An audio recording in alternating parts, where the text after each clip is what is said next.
Il s'est passé plusieurs années entre mon premier joint et mon deuxième. À un moment donné, perdre ma job, puis d'argent à payer mon loyer, je me retrouve à travailler comme danseuse nue. Oui, moi, ça, danseuse nue.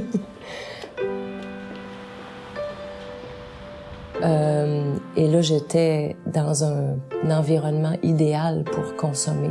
J'ai goûté, là, à ce moment-là, j'ai regoûté aux potes, coke, alcool, acide. Je me suis payé la traite pendant mes années de danseuse.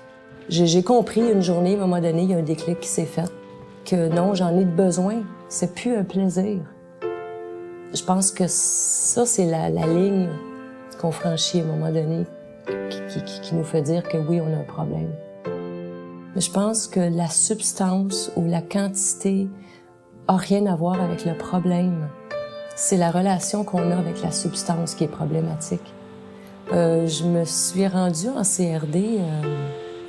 C'est difficile de faire ces démarches-là, demander de l'aide.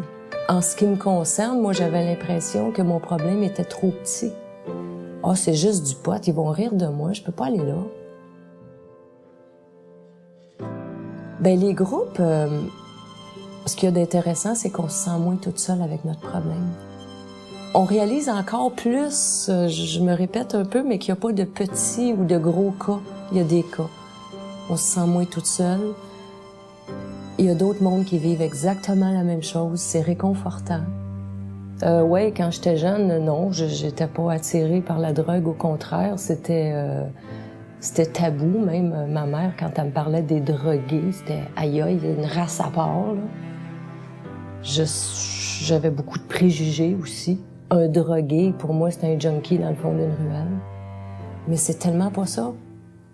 Il y a des avocats qui viennent ici, je vois des BM de stationner dans la rue des fois, de dire que les drogués, c'est tous des pauvres qui ont de la misère à payer leur loyer. Non, je m'excuse, mais c'est pas vrai. C'est ça qui m'a marqué. Présentement, ça fait quelques années que je suis présidente du comité. Et je me suis impliquée au comité des usagers. Je peux pas dire pourquoi. Je ne sais pas encore pourquoi. Mais ça m'apporte beaucoup d'être en contact avec d'autres usagers, d'entendre les histoires des autres, d'aider, parce qu'au comité, on défend les droits des usagers. Un de ces droits-là, c'est le droit de choisir, c'est plus difficile, mais de changer d'intervenant. Et ça, c'est important de le mentionner, parce qu'au début, moi, j'avais une intervenante avec qui ça cliquait pas.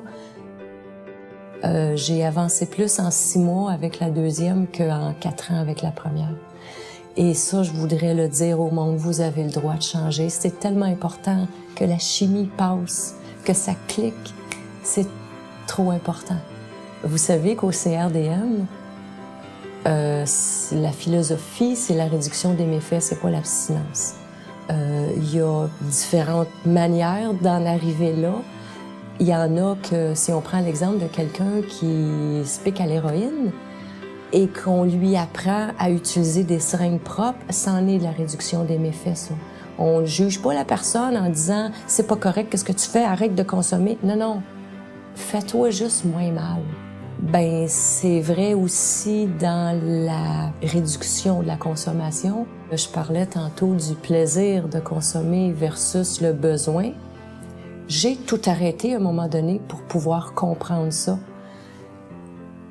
Et quand j'ai repris, là, je suis présentement, la fin de semaine, je fume mon petit joint chez mon chum. Le vendredi soir, je me fais couler un bon bain avec plein de mousse puis des petites chandelles, puis je fume mon joint et je le savoure, je l'apprécie. J'en ai pas besoin. C'est bon. That's it. Ça, je pense que c'est une belle réussite de réduction des méfaits. Je suis la preuve que oui, ça se peut. On est supposé être la personne la plus importante sur la Terre.